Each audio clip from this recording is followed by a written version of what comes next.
Bonjour et bienvenue à tous sur la chaîne Price Bank, ravi de vous retrouver. En mars dernier, Christine Lagarde l'a confirmé, l'euro numérique doit être prêt dès octobre 2025.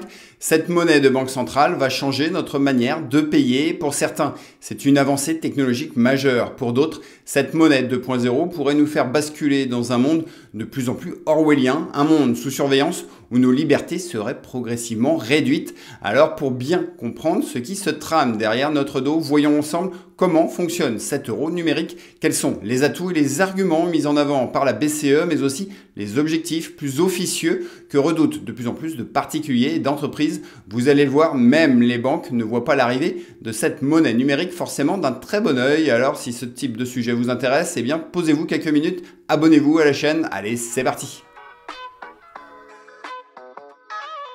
Appelée couramment MNBC ou CBDC, cette monnaie numérique de banque centrale doit permettre aux particuliers et entreprises de la zone euro de disposer d'un compte bancaire directement auprès de la BCE. Cette monnaie numérique centralisée et supervisée par la BCE n'a donc rien à voir avec du Bitcoin. Et Christine Lagarde l'assure, cet euro dématérialisé n'a pas vocation à remplacer votre compte bancaire traditionnel, non, juste à devenir un moyen de paiement complémentaire à vos pièces, billets et cartes bancaires, le tout avec un niveau de sécurité et de confidentialité absolue. Nous voilà donc tous rassurés. Plus concrètement, pour utiliser cette monnaie 2.0, il vous suffira de créer votre portefeuille numérique en passant par votre banque, un bureau de poste ou une autorité publique. Une fois créé, vous l'alimentez soit par virement depuis votre compte bancaire, soit en y déposant des espèces. Ce portefeuille vous permettra ensuite de payer en magasin physique, mais aussi sur Internet et même d'envoyer instantanément de l'argent à vos proches de façon simple, rapide et sécurisée. Dernier atout, cette monnaie est également conçue pour fonctionner en hors ligne sans aucune connexion Internet. En revanche, il faut le savoir, la détention d'euros numériques sera plafonnée. Le montant exact n'est d'ailleurs pas encore fixé, mais on parle d'un seuil autour de 3 000 euros par personne. L'objectif de ce plafond étant d'éviter des transferts d'argent vers la BCE trop importants qui pourraient fragiliser les banques. Bon bref, cet euro numérique n'est finalement qu'un simple portefeuille de paiement sécurisé et ça, beaucoup de banques et de néobanques le font déjà très bien aujourd'hui. Alors pourquoi diable notre Christine Lagarde met autant d'énergie dans cet euro numérique? Eh bien voici ces 3 arguments. Pour justifier son euro numérique, les 3 arguments affichés par la BCE semblent sur le papier tout à fait légitimes. Le tout premier est de renforcer la souveraineté monétaire de l'Europe car aujourd'hui 61% des paiements effectués par carte bancaire au sein de la zone euro passent par des systèmes non européens, principalement américains comme Visa et Mastercard, sans oublier les solutions de paiement mobile, Apple Pay et Google Pay. Cette dépendance vis-à-vis des États-Unis est bien trop dangereuse, surtout dans le contexte géopolitique actuel, avec en prime un Donald Trump totalement imprévisible. Du coup, avec cet euro numérique, l'Europe cherche à gagner en autonomie pour ne plus avoir à dépendre des Américains et se protéger d'éventuelles restrictions ou interdictions d'accès à leur système de paiement. Ensuite, en bon samaritain, le deuxième objectif pour la BCE est d'améliorer l'inclusion financière avec un euro numérique gratuit, accessible à tous, y compris aux personnes non bancarisées. Elle souhaite ainsi harmoniser les frais et services des banques au sein de la zone euro. Enfin, troisième et dernier argument, avec cet euro numérique, la BCE veut réduire notre trop forte dépendance au cash. Si pour la plupart d'entre nous, l'argent liquide est très pratique, sans frais et totalement anonyme, eh bien pour nos dirigeants, le cash représente plusieurs inconvénients. Il s'use, il peut être volé ou contrefait et il leur coûte surtout très cher à produire et à gérer. Bon, vous l'avez compris, pour nos dirigeants, l'euro numérique est incontournable afin de garantir l'indépendance de l'Europe et offrir une solution de paiement à la fois publique et gratuite. Toutefois, certains experts s'interrogent sur les réelles motivations de la BCE. Alors à présent, voyons ce qui se cache vraiment derrière cet euro numérique.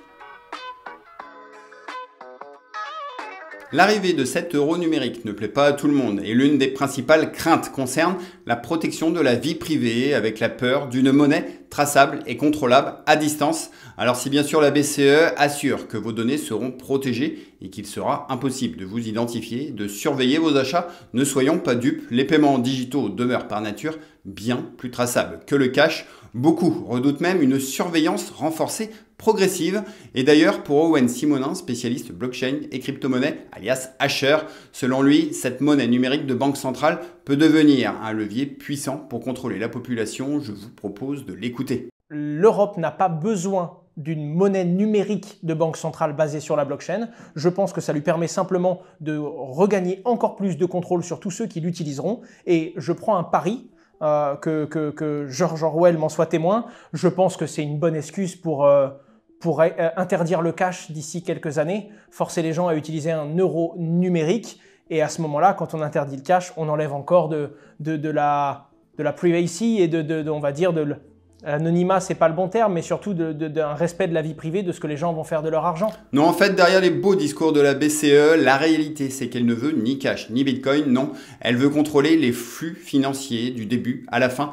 Et le FMI reconnaît lui-même sur son site internet qu'une monnaie numérique de banque centrale comporte le risque, je cite, de détruire tout vestige d'anonymat et de confidentialité. En allant même au bout du raisonnement, nos dirigeants pourraient, simple hypothèse, décider si vous avez le droit ou non d'acheter tel type de produit ou de service. Elle pourrait restreindre votre capacité à épargner ou bien instaurer des règles de bonne conduite. Et même si une dérive vers un crédit social à la chinoise semble peu probable, la vigilance s'impose. Souvenez-vous, en 2022, des Canadiens opposés aux mesures sanitaires de leur pays se sont retrouvés avec des comptes bancaires bloqués. Et en France, le 49.3 permet déjà à nos dirigeants de passer en force sur de très nombreux sujets. Bon bref, sans être pris pour un complotiste, on est en droit de se poser les bonnes questions. Et pour prendre un peu de recul sur la situation, je vous recommande vivement la bande dessinée SOS Bonheur, publiée en 1988. Cette bande dessinée décrit une société dystopique où l'État contrôle chaque aspect de la vie privée des gens. Une lecture à mes yeux aussi troublante qu'éclairante. Enfin, la dernière inquiétude liée à l'arrivée de cet euro numérique repose sur l'avenir incertain de nos banques de détail. En fait, si demain des millions de personnes transfèrent leur argent vers la BCE, eh bien cela va faire mécaniquement des millions d'euros en moins dans les bilans des banques. Un manque de liquidité pouvant fragiliser leur modèle économique, engendrer des fermetures d'agences massives et entraîner une crise financière importante. Alors, pour se défendre, plusieurs grandes banques européennes, notamment françaises et allemandes, tentent de riposter en lançant Wero, une solution de paiement reprenant les avantages de l'euro numérique, mais pas sûr que cela suffise vraiment. Certains députés demandent d'ailleurs à la BCE de présenter des garanties plus solides pour rassurer aussi bien les banques que les usagers. Bon bref, vous le voyez, cet euro numérique suscite de nombreuses tensions. Et de votre côté, donnez-moi vous votre avis en commentaire. Au final, cette monnaie de banque centrale, est-ce une avancée technologique ou une menace pour notre société? Eh bien, voici mon verdict. La BCE veut imposer son euro numérique, une monnaie publique et centralisée, soi-disant bienveillante, mais potentiellement plus intrusive. En face, les cryptos comme le Bitcoin entièrement décentralisés sont perçus par certains comme des alternatives plus transparentes et sûres, mais demeurent pour d'autres bien trop spéculatives et risquées. Chacun se fera donc son propre avis sur la question pendant ce temps.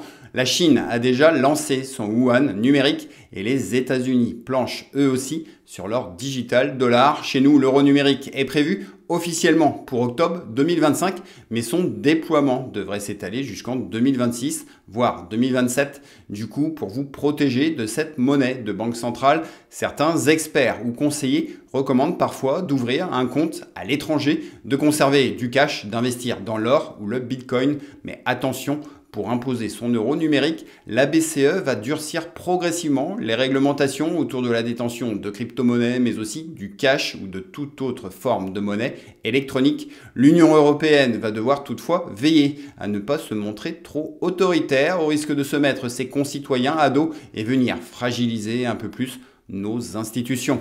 Du coup, difficile de savoir réellement à quelle sauce nous allons être mangés. En attendant, donnez-moi vous votre avis sur cet euro numérique. Êtes-vous prêt à faire confiance à la BCE? J'ai hâte de vous lire et si vous avez apprécié ce contenu, grand merci à vous de venir liker cette vidéo, de vous abonner à la chaîne.